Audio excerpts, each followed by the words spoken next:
प्रधानमंत्री नरेंद्र मोदी ने कहा, भारत में आत्मविश्वास की भावना बढ़ रही है और हम इसकी झलक टोक्यो ओलंपिक 2020 में देख रहे हैं, जहां हमारे एथलीट उत्साही प्रदर्शन कर रहे हैं और 130 करोड़ भारतवासियों को गौरवान्वित कर रहे हैं।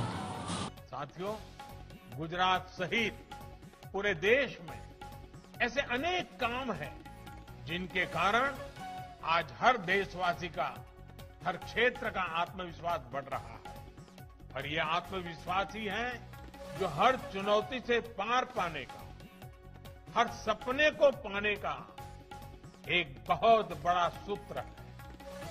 अभी ताजा उदाहरण है ओलंपिक्स में हमारे खिलाड़ियों का प्रदर्शन। इस बार ओलंपिक्स में भारत के अब तक के सबसे अधिक खिलाड़ियों ने क्वालिफाई किया है। याद रहे, ये 100 साल की सबसे बड़ी आपदा से जूझते हुए हमने किया है। कई तो ऐसे खेल हैं जिनमें हमने पहली बार क्वालिफाई किया है। सिर्फ क्वालिफाई नहीं किया, बल्कि कड़ी टक्कर भी दे रहे हैं। हमारे खिलाड़ी हर खेल में सर्वश्रेष्ठ प्रदर्शन कर रहे हैं। इस ओलंपिक में नए भारत का बुलंद आत्मविश्वास हर गेम में दिख रहा है। ओलंपिक्स में उतरे हमारे खिलाड़ी अपने से बेहतर रैंकिंग के खिलाड़ियों को, उनकी टीमों को चुनौती दे रहे हैं। भारतीय खिलाड़ियों का जोश, जुनून और जज्बा आज सर्वोच्च स्तर पर है। ये आत्मविश्वास तब आता है जब सही टैलेंट की पहचान होती है, उसको प्रोत्साहन मिलता है। ये आत्मविश्वास तब आता है जब व्यवस्थाएं बदलती हैं, ट्रांसपेरेंट होती है। ये नया आत्मविश्वास न्यू इंडिया की पहचान बन रहा है। ये आत्मविश्वास आज देश के कोने कोने में, हर छोटे छोटे बड़े बड़े गांव, कस्बे, गरीब मध्यम वर्ग के युवा, भारत के हर कोने में ये विश्वास आ रहा है। साथियों, इसी आत्मविश्वास को हमें कोरोना से लड़ाई में और अपने टीकाकरण अभियान में भी जारी रखना। प्रधानमंत्री नरेंद्र मोदी ने संसद में कागज फाड़ने और उसके टुकड़े कर हवा में लहराने तथा विधेयकों के पारित किए जाने के तौर तरीकों के लिए आपत्तिजनक टिप्पणियां करने के लिए आज विपक्षी दलों को आड़े हाथों लिया और आरोप लगाया कि अपने आचरण से वह विधायिका और संविधान का अपमान कर रहे हैं। आज भी संसद में विपक्ष ने अपना रुख नहीं बदला।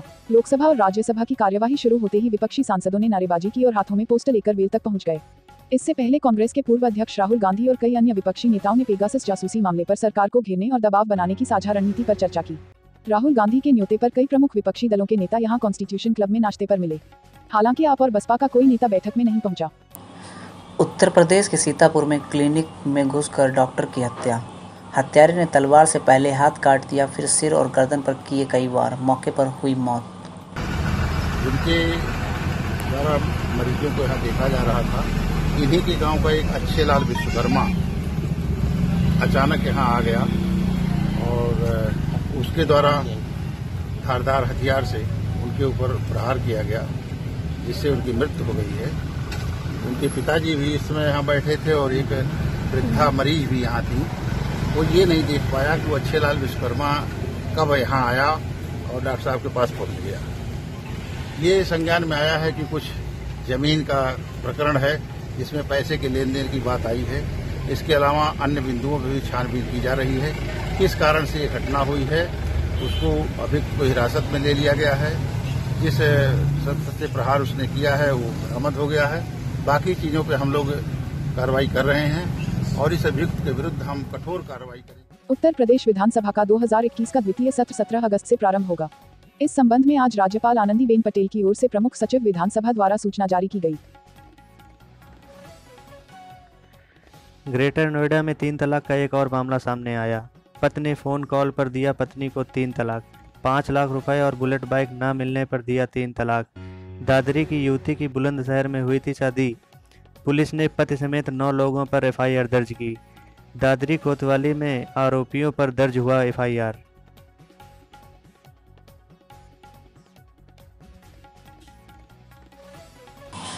15 अगस्त को पीएम मोदी लाल किले पर पूरे भारतीय ओलंपिक दल को विशेष अतिथि के रूप में करेंगे आमंत्रित। पीएम सभी खिलाड़ियों से मिलेंगे और बातचीत भी करेंगे। यूपी के जिला बाराबंकी में बनी कोडर के ग्राम मऊ अंतर्गत माध्यमिक विद्यालय पर आज वैक्सीनेशन कैंप आयोजित किया गया, जिसमें लोगों की काफ़ी भीड़ देखी गई। लोगों में वैक्सीन लगवाने का उत्साह काफ़ी था, लेकिन सोशल डिस्टेंसिंग का कोई पालन नहीं हुआ। भीड़ इतनी ज़्यादा थी कि मौके पर पहुंची डायल 112 के जवानों ने स्थिति को संभाला। पुलिस के जवान समझाते रहे, लेकिन फिर भी लोग बिना मास्क और सोशल डिस्टेंसिंग का उल्लंघन करते रहे। महज शादियों के लिए धर्म परिवर्तन पर कोर्ट चिंतित। इलाहाबाद हाई कोर्ट ने धर्म परिवर्तन पर चिंता जताई। कोर्ट ने बेवजह धर्म परिवर्तन से बचने की सलाह दी। कोर्ट ने अकबर जोधाबाई की शादी का उदाहरण दिया। बिना धर्म परिवर्तित किए अकबर जोधाबाई की शादी। 5 अगस्त को अयोध्या जाएंगे यूपी के मुख्यमंत्री योगी आदित्यनाथ। रामलला के दर्शन के साथ मंदिर निर्माण की प्रगति का लेंगे जायजा। लाभार्थियों को अनाज बांटेंगे सीएम। राम मंदिर के भूमि पूजन का 1 साल पूरा होगा 5 अगस्त को। जम्मू कश्मीर के कठुआ के पास मंगलवार सुबह भारतीय सेना का एक हेलीकॉप्टर क्रैश हो गया। कठुआ में रंजीत सागर डैम झील में ये हेलीकॉप्टर क्रैश हुआ है। हेलीकॉप्टर डैम इलाके के पास कम ऊंचाई में राउंड ले रहा था। इसके बाद वह डैम में क्रैश हो गया। हेलीकॉप्टर में मौजूद दोनों पायलट सुरक्षित हैं। एडिटर्स गिल्ड ऑफ इंडिया ने पेगासस स्पाईवेयर स्कैंडल की जांच की मांग को लेकर सुप्रीम कोर्ट का दरवाजा खटखटाया है। गिल्ड ने अदालत से मामले की जांच के लिए एक विशेष जांच दल गठित कराने की गुजारिश की है। लखनऊ में अलीगंज पुलिस और क्राइम ब्रांच ने किया फर्जी कॉल सेंटर का खुलासा। फर्जी कॉल सेंटर का संचालन करने वाला सरगना अनुज पाल और मैनेजर अजय सहित 9 लोग किया गिरफ्तार। समाजवादी पार्टी के अध्यक्ष अखिलेश यादव 5 अगस्त को लखनऊ में साइकिल चलाएंगे। 6 मुद्दों को लेकर समाजवादी पार्टी साइकिल पर करेगी प्रदर्शन। महंगाई, कृषि कानून और बेरोजगारी के मुद्दों पर अखिलेश यादव करेंगे प्रदर्शन। चीन में कमजोर आर्थिक वृद्धि, कोरोना वायरस के बढ़ते मामलों और ओपेक के उत्पादन में वृद्धि की चिंताओं के कारण कच्चे तेल की कीमतों में गिरावट आई है। इसका असर भारत में पेट्रोल डीजल की कीमतों देखी जा सकती है। अब माना जा रहा है कि आने वाले दिनों में पेट्रोल के दाम 5 रुपये तक सस्ता हो सकता है। मार्केट जानकारों की माने तो कच्चे तेल में गिरावट का सीधा फायदा भारत को भी मिल सकता है। भारत और चीन के बीच गतिरोध खत्म करने की दिशा में बड़ी कामयाबी मिली है। दोनों देश पूर्वी लद्दाख के गोगरा हाइट्स क्षेत्र, जिससे PP-17A के नाम से जाना जाता है, से अपनी सेना हटाने पर राजी हो गए हैं। भारत चीन कोर कमांडर स्तर की बैठक का 12वां दौर भारत की ओर चुशुल मोल्डो सीमा मिलन स्थल पर आयोजित किया गया था। उसी बैठक में यह सुलह का रास्ता निकला है। लखनऊ के मलिहाबाद में युवक की हत्या का मामला। हत्या आरोपी पिता बेटे की हुई गिरफ्तारी। राम आसरे और राम सुरुचि की गिरफ्तारी। एक आरोपी राम तीर्थ अभी भी फरार है। कल लोहे की राड से पीट कर हुई थी हत्या।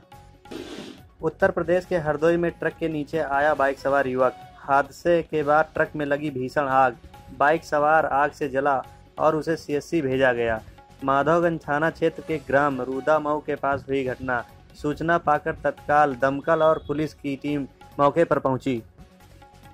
खालिस्तान समर्थक आतंकी गुरपत पंत सिंह पन्नू ने हरियाणा के मुख्यमंत्री को धमकी दी है।